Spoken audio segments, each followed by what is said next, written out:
Do lado esquerdo, de quem olha para a tela, nós temos o número de salários mínimos, né? Exatamente. E do lado de cá, o percentual de isenção. Que cada um paga de isenção. Então a gente percebe o seguinte, que os que ganham mais têm uma isenção maior daqueles que ganham menos. Perfeito? Agora vamos correr a tela. A gente tem aí 40 a 60 salários mínimos, 41,4, 30 a 40 a 33, 20 a 30 a 29,04. Agora a gente tem até os mais pobres. A gente tem a próxima tela aí que vai mostrar para você. 15 a 20 salários mínimos, 24,65% de isenção, 10 a 15, 21,06%, 7 a 10 salários mínimos, 17,28%, 5 a 7 salários mínimos, 14,74% de isenções, 3 a 5, 11,78%, 2 a 3, 7,91%, 1 a 2, 14,31% de isenção. A gente quer entender, Daúde, esse contrassenso, porque quem ganha mais dinheiro, quem declara mais renda, acaba tendo proporcionalmente isenção menor no Brasil?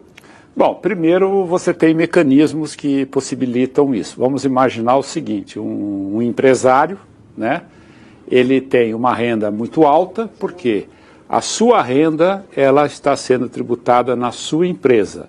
Quando ele tira o dinheiro da empresa e passa para a pessoa física dele, não tem nenhuma tributação, portanto, ele já foi tributado na empresa.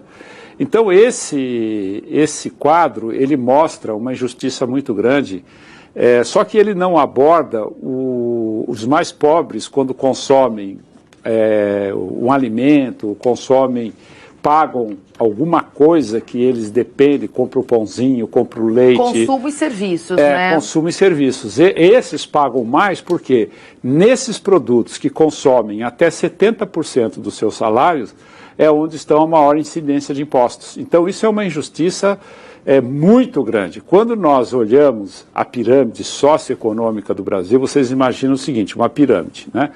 Nós temos nessa pirâmide, a ponta dela, em torno de 11% das pessoas olha, Sueli, com 85% da renda.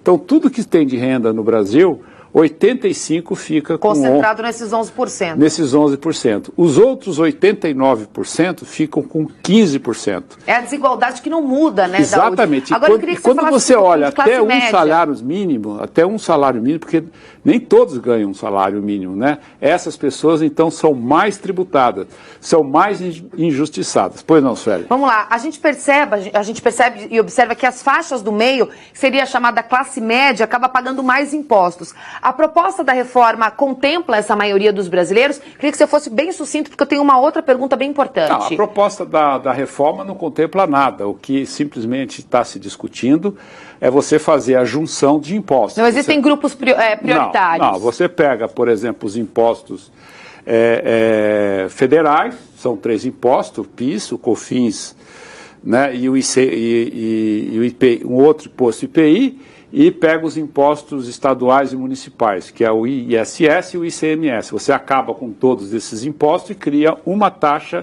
para aplicar sobre o consumo. Evidente, como a base desses impostos são diferentes, a base em que você aplica são diferentes, você vai ter 10 anos para equalizar tudo isso. Então, portanto, essa proposta ela não muda absolutamente a injustiça tributária que existe no Brasil. Mas essa unificação de impostos, na tua opinião, em quanto tempo que ela deixaria o país mais justo nessa questão de pagamento de impostos? Olha, ela não prevê redução de impostos, ela simplesmente prevê a simplificação para que as empresas não tenham que demanda por muito trabalho, uma mão de obra que hoje parece que está em torno de 20% hoje da empresa esses 20% estão preocupados em fazer essa tributação. Então, portanto, tem uma ideia. Agora, Sueli, eu vou deixar bem claro aqui, parem com essa coisa, o Congresso vai ter uma reforma, o Bolsonaro do Guedes é outra, parem com isso. O Brasil não pode ter essa divisão.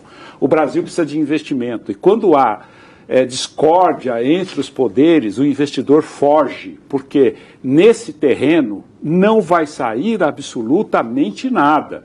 Você não faz, olha, prestem atenção, não se faz uma reforma tributária sem fazer a reforma da federação. O que é a reforma da federação? Atribuir aos entes da federação, ao governo federal, aos governos estaduais, aos governos municipais, o que fazer e com que dinheiro fazer. Isso não acontece. Se não fizer a reforma da federação, você não faz reforma tributária.